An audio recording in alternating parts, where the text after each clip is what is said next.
unless you go to book or writing events and schmooze and pitch an agent your story and they fall in love with that idea.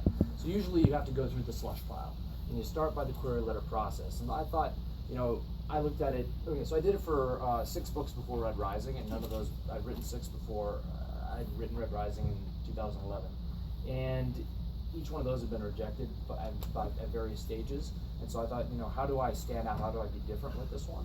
And then I started thinking about, okay, so who's my audience? I'm thinking about someone who's at 8:30 at night, is drinking a glass of wine, watching The Bachelor, exhausted, and they've done their regular work.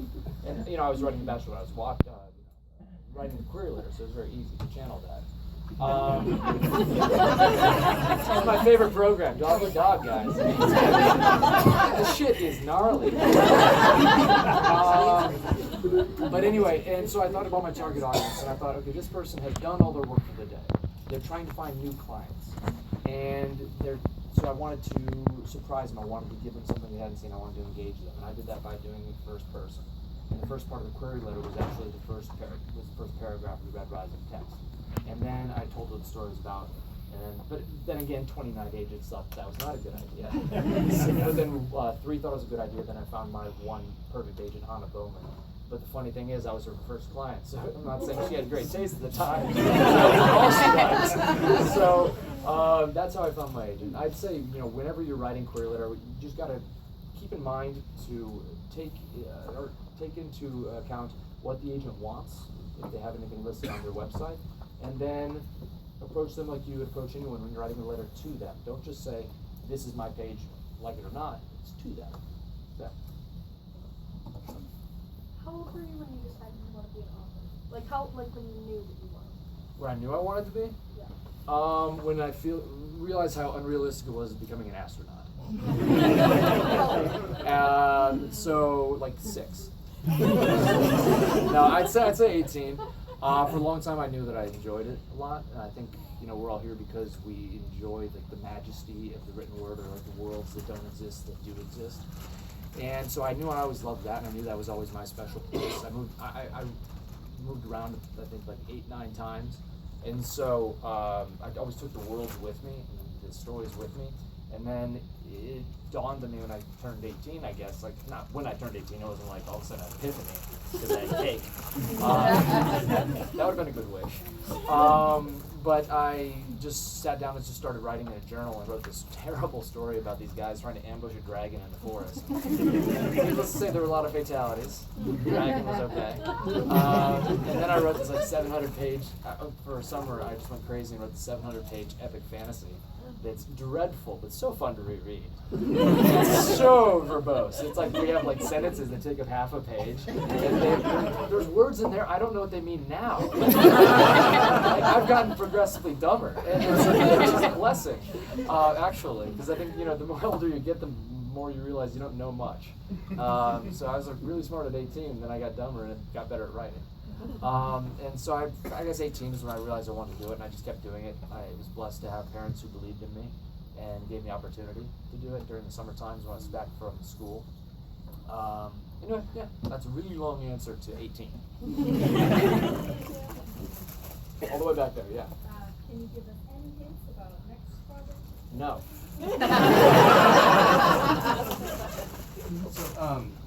So, 2 weeks you'll know. Okay. Oh, nice. So for the screenplay Red Rising, you got to write that. How different was the process? Did you enjoy it? And did you find that it changed the way you approached writing Morningstar? Completely. Not in terms of the overall content. I'll do it in reverse order. It didn't change how I thought about Morningstar as the overall concept, but it did in terms of, I know that tactically the studios will make 4 movies of it, so it's my burden to give the book that can have 2 movies, and I can have enough content for it. And I think that I'm sick of seeing things stretched too thin. So instead, I put 5 books worth of material in one book. It's kind of crazy. Yeah, it's ridiculous. And so this is I think this might be my favorite book of the series because it is so packed and crammed with things that happen. And that's because I was afraid of giving Hollywood something that they would stretch even thinner. And in terms of the overall process of writing a script, it's very strange because if you look at the actions that Darrow does without having the inner monologue, he's kind of psychotic. And so I started writing the script, and I'm like, oh my god, this guy's a serial killer. I'm like explaining why it makes sense in the script, and then the director says, okay, but just the director Swiss, he's like, just imagine that you were watching this and you just see him doing these things and he's just killing people. And I want him to kill people, but I want us to know why. And he was explaining this to me while I'm driving, so I'm like looking over at him and he's like, why? I'm like, you're right, my guys, I made a psychopath. I made Jeffrey Dahmer with a sickle. And so I realized that so much of it has to be showing, not telling, but that's obviously a very easy answer. And a lot of things, movies are really dumb when you look at the overall construction of it, because they have to be, because there's not enough time to build up the emotion of even a side character, even a secondary character. If you have a large story, like if you have a story like this, it has to be driven by one main arc. You can have basically one secondary arc in that you bring up after the midpoint of the script, but otherwise, if you put a third arc in there, or if you put a second arc that comes up before the midpoint, then it doesn't work and it messes up the entire structure. And I didn't realize that when I was doing it, so I was having like 13 character arcs, and Tactus had a character arc, and then they're like, well, we might get to mention Tactus, and I was like, okay, let's pull over, Mark. So overall, just because, and I'm glad, because I did the first 2 drafts. Now my friend Joe Souza is doing the next draft. I'm actually glad to be back from it a little bit, because he calls me every day freaking out about like, so how do the Blues do this, and so, which is great because he wants to know the background and he cares about the story. But I'm also glad to be hands off now, because it's very difficult to kill your own babies. It's not actually difficult to kill your own babies. For me, it's rather easy. You might have realized that. I can kill my babies very easily. But the thing is, I don't know which babies to kill in a movie form. In terms of like which ones do you eliminate, which character arcs do you shorten, etc. So it's very interesting how collaborative it is. Another long-winded answer. Way back there.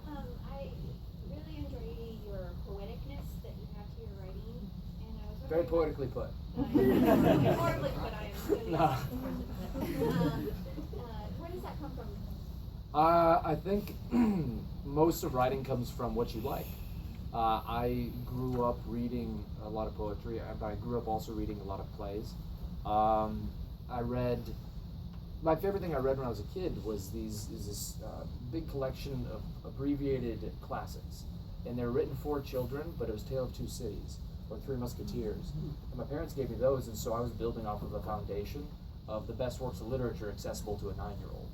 And so what's really funny, though, I was the most arrogant 11-year-old. Because I was like, oh, I've read Tales of Two Cities. And my teacher's like, no, you haven't. En contraire. And I'd quote something and be like, that is a really abbreviated version. So, besides the arrogance of that, of an 11-year-old version of myself, is based off that whole foundation of, having the classics to draw from. I mean, we're at a very privileged point in time in terms of literature and in terms of history, because everything is at my fingertips when I'm writing. And I'm really, the generation before me of writers had everything at their fingertips to a degree, but it required a little bit more work. I have Wikipedia. I have so many tools at my disposal. If I sound dumb, that's a big problem, because I'm not doing my research. So a lot of times the poeticness comes from that background, and then mixed with the cadence of the music I'm listening to. Particularly when I'm doing internal dialogue, it's all about Darrow's idiosyncrasies. I think you've noticed by now he likes repetition. His repetition, dun dun dun, and then he pops out a long sentence, and that's just how he thinks. Now, if, for instance, I had a Severo POV, in a novella or something, it would be very different, with a lot of asides and sneering. Which of your characters would you be most scared to meet? To meet? Yeah. Jesus, the Jackal, are you kidding? I'm not having dinner at his house. I think to be honest, like Ragnar would just be scary to be in his room, in the same room as him, because of like the physical presence would just be so startling, because it's just a very different primal presence than Pax, because Pax is obviously, a very large man as well, and all of them are, but Ragnar has this sense of primal, I guess, terror to it that I think would be very uncomfortable to be around. It's like being in a zoo and just looking at a wild animal and imagining there are no glasses between you and you don't know what they're thinking. you know. But otherwise, the Jackal. Yeah. Or Plenty, because I just don't want to hear that guy talk. You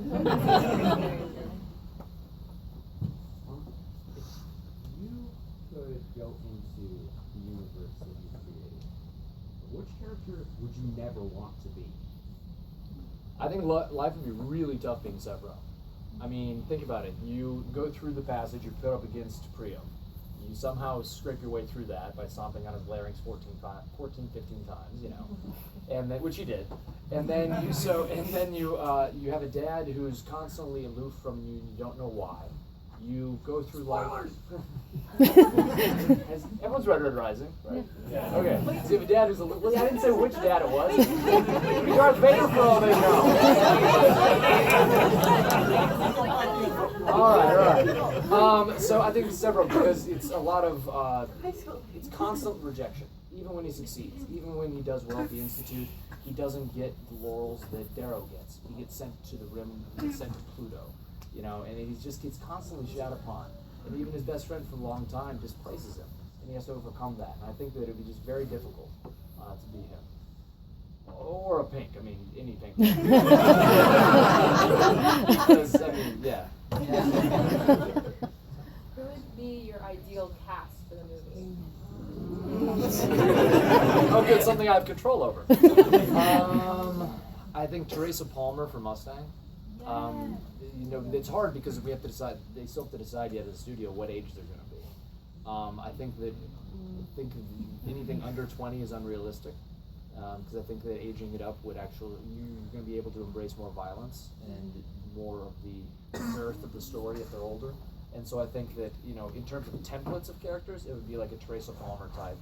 It would be like Liam Hemsworth type, not Liam Hemsworth. What's the other one? Chris Hemsworth for Cassius. But that's like the types, and I'm not saying they would be the perfect cast for it. But I think someone enigmatic and strange would be wonderful for Augustus. Not a Ray Fiennes, because I see that as being too predictable. But someone who you see in a more heroic light, like a Tom Cruise for Augustus, because someone who's turning it on its head, because he's basically this god of a human being. I'm not saying Tom Cruise is that, but he might think so he'd be the perfect casting for it. But That's Kanye. Kanye would be Kanye could be a perfect Ajay. So it's hard to say like exactly. The only one I knew when I was writing it, and the only one I wrote I wrote 2 parts for people. Gary Oldman was always Mickey the Carver for me. Oh yeah. More so what he did in when he was Zorg in so good. And then the other one was Eddie Redmayne for the Jackal. That's always what I thought. Would you ever do a Hitchcock and kind of like show up in the film and then walk away? Only if I get decapitated, yeah. So what was the process from, getting Red Rising written and then now getting it made into a movie?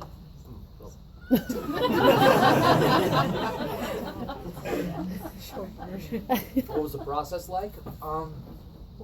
Very strange. Mostly. How did it all happen? Yeah, so mostly I've moved to LA because I wanted to work in TV and film, and I was working as an NBC page when I sold the Red Rising books, and so I'd kind of almost given up on writing books, and I was trying to write TV and film at that point because books had been terribly unrewarding because I'd send 120 query letters, and just constant rejection. So I'm like, okay, let's do something easier. Let's do TV and film. And so I went there, and fortunately that threw me into the mix of the film and TV world and gives me more credibility as I've worked my way up because I've been writing other scripts, other TV shows, etc.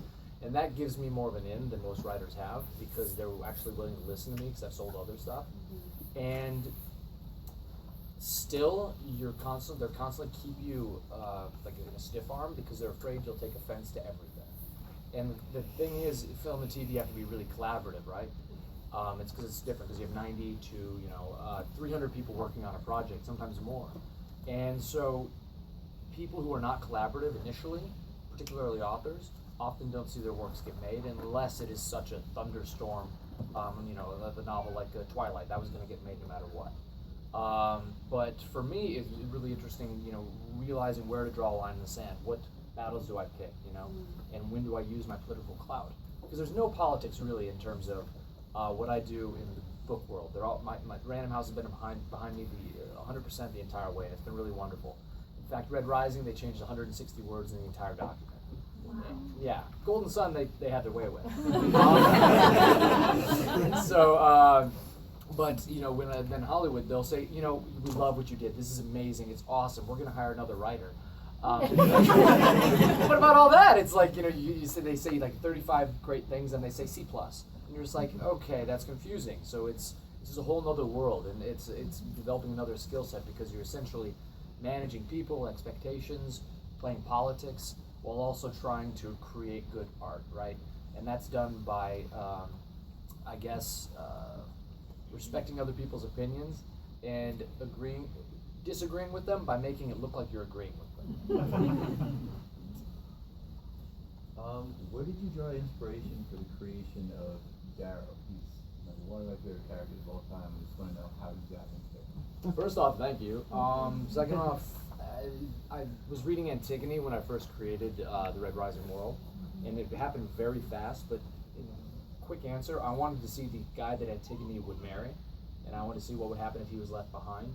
So Antigone in me has always been this fiery young girl who stands up to the cold power of authority, right? And so I looked at her and I said, okay, so what's the type of person that she would attract?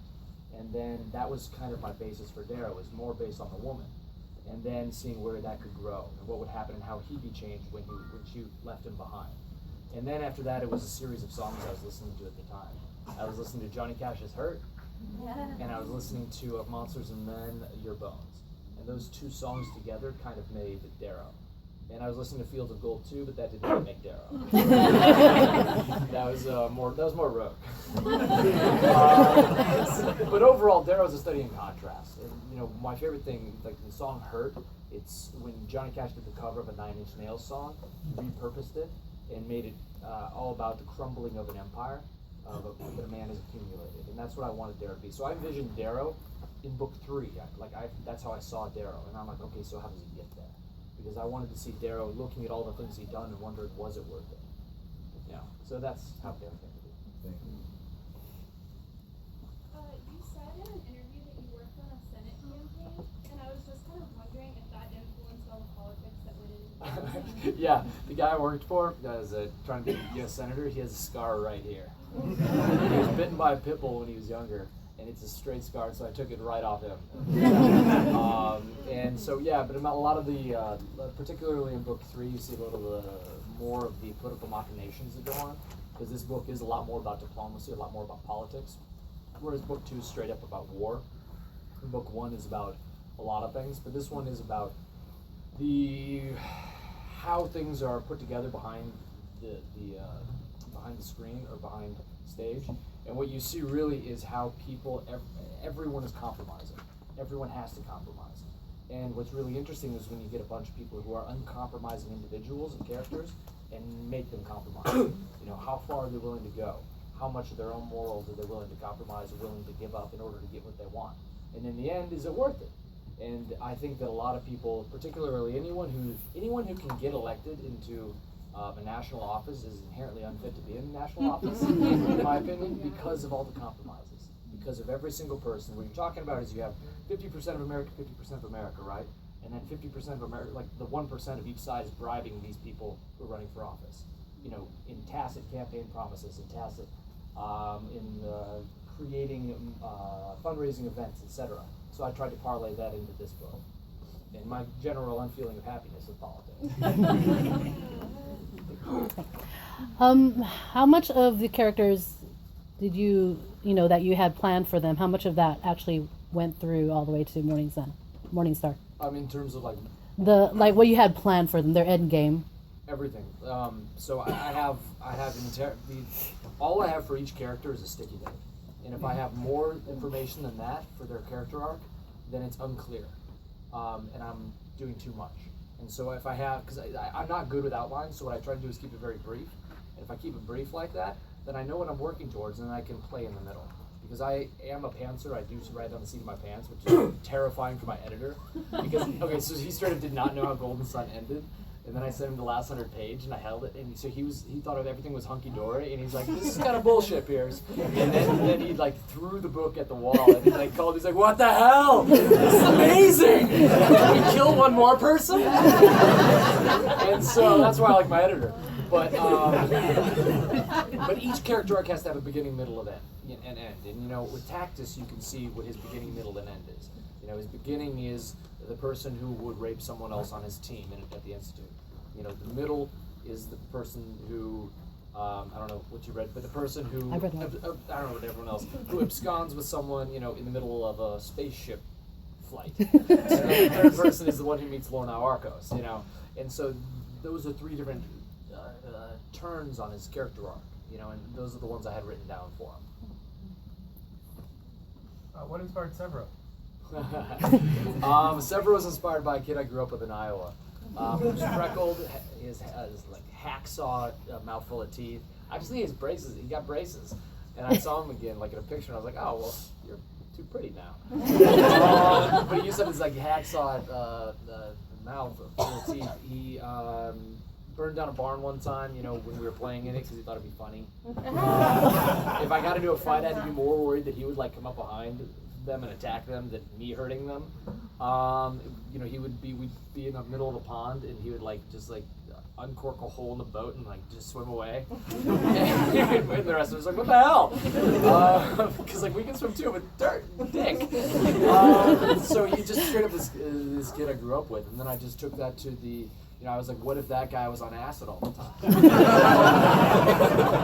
And then book 2 is like, what if he was drunk too? Book 3 is like, what if he also had steroids?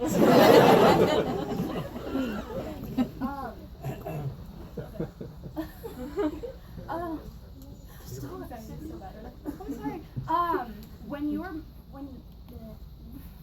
Yes. To move for the carving of Darrow, Yeah. for actor-wise, were you thinking of like changing actors or like doing like weird Photoshoppy stuff? Weird Photoshoppy stuff. Like Captain America. Well, Captain America did it really well, but also you see what they can do with practical effects in The Hobbit. I mean, Lord of the Rings was done splendidly, I think, without the use of digital effects in terms of like making Gandalf larger than the Hobbits. But overall, that's something that the director would deal with. But he's very much into practical effects as well, and we're trying to stay as much away from green screens as possible. Yeah, right. It's also because I want to shoot on location and go to like, you know, Chiron Gold Desert and hang out and stuff. So I don't really know how to word this question, but it's like when you see people that are in this environment, like the Golds, and I know you always talk about how they're like these gorgeous people, but then sometimes like you make them sound like people from like realistic people. How do you see them? Like, do you see them as, if a Gold came into our society, would they be like gorgeous or would they look average? If a Gold came into our society, everyone's first thought in this room would be, what the fuck? And then we'd all just quit. You know, overall, you've seen the David by Michelangelo. Yeah, it's like, shit. Have you seen the David? Okay, someone around here, pull up the David on your phone and look at it. I saw it 2 months ago. Look like. The idea is classical chiseled beauty, and it's not like, you know, sexy or sultry as much as like the pinks are. Yeah, I get that. Yeah. So I'm kind of confused by your question. Well, like, 'cause sometimes, when you talk about reds too, you'll say, like, would you think some, like, oh yeah, Basically, who would you think the entire looks- idea is beauty's in the eye of the beholder, right? Yeah. So the Golds created beauty off of what their idea of beauty was. And to Darrow, when he first sees them, they're obviously very beautiful, but they're also terribly savage looking. And the Golds are like that. They're meant to be aquiline and scary. And the whole thing is, if a Gold came to our side, you think they were beautiful, but they're untouchable beauty. And that's the scary thing. Eve was a beautiful girl, but to a Gold, she'd look like a wet rat, because that's not what they idolize. That's not what they look up to. But the Golds built their entire idea of what they think every human being should look up to. Even the Obsidians are kind of profoundly taken with the Golds. But an Obsidian can still be relatively attractive. You know, so it's not like a world of absolutes. And what I really want you to think of in this world, I make the rules, but the rules are all broken by characters within it. So imagine how messy 18 billion people following this coded system would be. It's not all perfectly rigid. It's not all perfectly maintained. There are ugly goals, several. Yeah. All the way to the back, blue shirt. Yeah.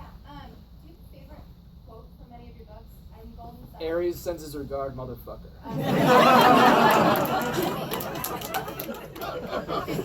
It goes, "Creeping past." And I died laughing. I had to send it to all my friends. I was like, oh my god, this is amazing.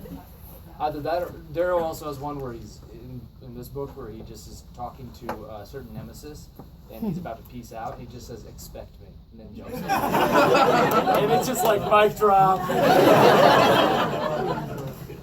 All right. Well, I have time for one more. If you have a really good one, raise your hand really high. It's competition.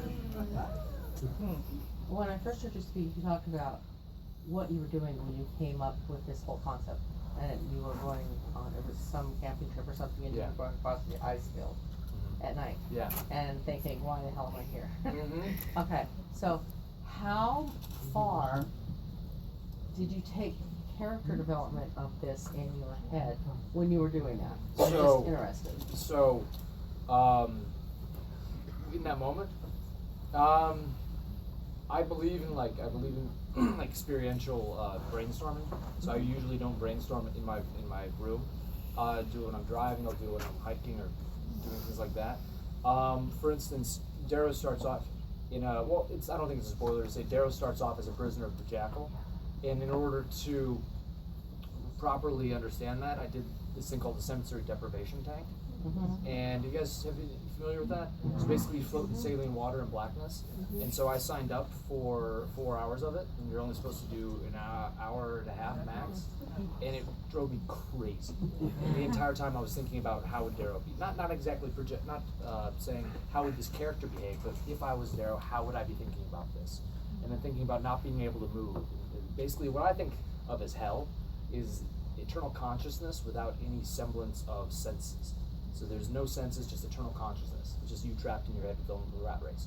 So in terms of character development, I a lot of times believe in experiential learning. Actually, putting yourself in the shoes of the character. Now I'm not jumping out of any, spaceships we've shot at Earth, but if they offer it, I'll do it.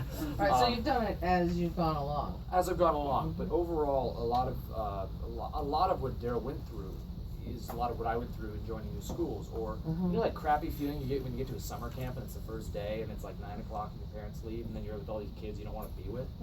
Like that's a big part of growing up, and so I wanted that to also be captured, in Darrow, and there's a lot of little things reflected like that. Thank you. Congratulations, that was a good question. All right, you guys.